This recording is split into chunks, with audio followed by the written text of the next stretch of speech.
और चलिए देहरादून से एक और बड़ी खबर की ओर रुख करते हैं। दरअसल उत्तराखंड में भारी बारिश का दौर लगातार जारी है।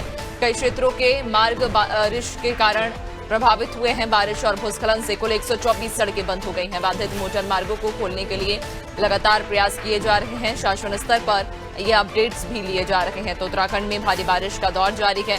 कई क्षेत्रों के जो मार्ग हैं वो बाधित हैं। भूस्खलन की वजह से ये प्रभावित हुए। बारिश और भूस्खलन से 124 सड़कें भी बंद हैं। बाधित मोटर मार्गों को खोलने के लिए लगातार प्रयास भी किए जा रहे हैं, जहां शासन स्तर पर अपडेट्स भी लिए जा रहे हैं। ज्यादा जानकारी लेंगे, सहयोगी सोनू लगातार हमारे साथ बने हुए हैं। सोनू, उत्तराखंड में भारी बारिश का दौर लगातार जारी है और ऐसे में बारिश की वजह से भूस्खलन होने से कुल 124 सड़कें बंद हैं। देखिए, जब जब जिन जिन क्षेत्रों में भारी बारिश होती है, भूस्खलन के मामले सामने आते हैं तो आम जनजीवन प्रभावित हो जाता है। और कुछ ऐसे भी इलाके हैं जहां पर भारी और तेज बारिश होने के बाद जो ग्रामीण जो एरिया है, ग्रामीण क्षेत्रों का संपर्क जनपद मुख्यालय से कट जाता है। हालांकि मुख्यमंत्री पहले ही दिशा निर्देश दे चुके हैं व्यवस्थाओं को व्यवस्थित करने के। ऐसे में अगर मौजूदा आप बारिश की स्थिति को देखेंगे तो इस वक्त भी कई क्षेत्रों में मौसम का मिजाज बदला हुआ है। देहरादून में भी झमाझम बारिश हो रही है और ऐसे में अलग अलग क्षेत्रों के तकरीबन 124 मोटर मार्ग जो हैं वो पूरी तरह से बाधित हो गए। हालांकि इनको खोलने के प्रयास किए जा रहे हैं और युद्ध स्तर पर हम कह सकते हैं कि ये कार्य किया जा रहा है। ऐसे में जो लोक निर्माण विभाग के मंत्री हैं सतपाल महाराज, वो अधिकारियों से अपडेट ले रहे हैं। जो विभाग के सचिव हैं डॉक्टर पंकज कुमार पांडे, वो अधिकारियों से अपडेट ले रहे हैं और ये भी सुनिश्चित किया जा रहा है कि अगर 2 घंटे की समय सीमा में किसी क्षेत्र का मोटर मार्ग जेसीबी से अगर फिर से सुचारू नहीं हो पा रहा है तो इसका अपडेट भी शासन को दिया जाए ताकि उसके लिए और व्यवस्था की जा सके।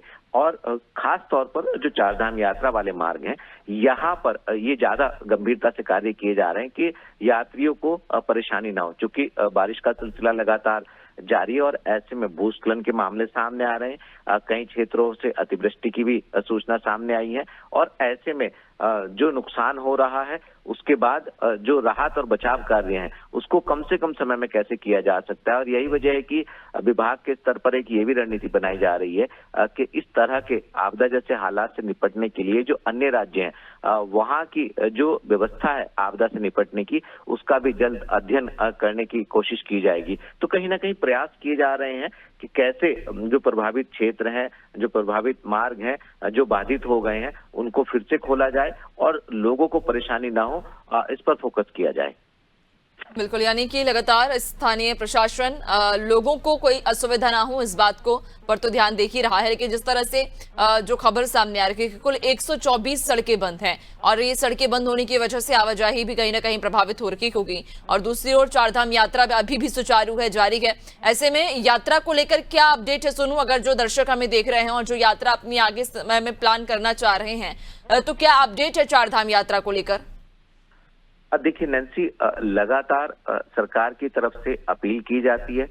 जो यात्रा के प्रवेश द्वार हैं हरिद्वार और ऋषिकेश, यहाँ पर मौसम का अपडेट भी दिया जाता है और डिजिटल भी इसकी व्यवस्था की गई है। और सरकार की कोशिश भी होती है कि जो बड़ी संख्या में श्रद्धालु जो यात्रा करने के लिए यहाँ बड़े मनोभाव के साथ पहुंचते हैं वो एक सुखद और सुरक्षित यात्रा का अनुभव लेकर वापस लौटे। इसके लिए अतिरिक्त संख्या में कर्मचारी और अधिकारी को तैनात किया जाता है। चूंकि यात्रा उत्तराखंड की लाइफलाइन भी कहलाती है, इसलिए यहाँ की भौगोलिक परिस्थिति के लिहाज से बदले मौसम के मिजाज के दौरान यात्रियों की सुरक्षा सुनिश्चित की जाती है और इसके लिए लगातार सरकार प्रयास भी करती है और कंट्रोल रूम जो राज्य स्तर का है वहाँ मॉनिटरिंग भी की जाती है।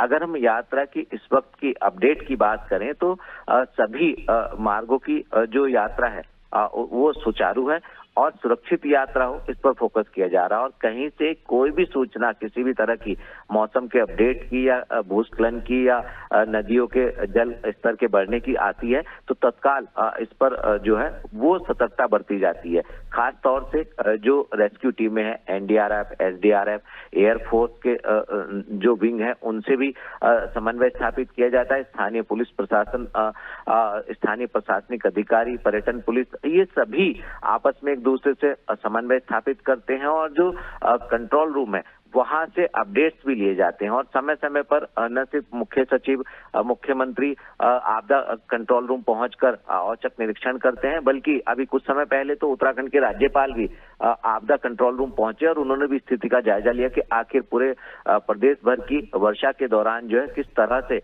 मॉनिटरिंग की जाती है और कैसे यात्रियों को, यहाँ पहुंचने वाले पर्यटकों को सुरक्षा उपलब्ध कराई जाती है, उनको सुविधाएं उपलब्ध कराई जाती है। ये भी अपडेट राज्यपाल ने स्वयं जाकर के कंट्रोल रूम में लिया। तो आप समझ सकते हैं कि सरकार कितनी गंभीरता से यात्रियों की सुरक्षा के प्रति लगातार मॉनिटरिंग भी करती है और कार्य भी करती है। ऐसे में जो यात्रा है वो संचालित हो, सुरक्षित यात्रा हो, इस पर सरकार का फोकस बना हुआ है। बिल्कुल, यानी कि यात्रा सुचारू रूप से जारी रहे और इसको लेकर कोई जो श्रद्धालु हैं उन्हें किसी भी प्रकार की कोई परेशानी ना हो, इसको लेकर कहीं ना कहीं स्थानीय प्रशासन भी अलर्ट मोड पर है और नजर बनाए हुए है। बहुत शुक्रिया आपका बने जानकारी साझा करने के लिए। तो बताते चलें कि उत्तराखंड में भारी बारिश का दौर लगातार जारी है और बारिश की वजह से कई क्षेत्रों के जो मार्ग हैं वो बाधित हुए हैं। कुल 124 सड़कें बंद हो गई हैं और बाधित मोटर मार्गों को खोलने के लिए भी प्रयास लगातार किए जा रहे हैं।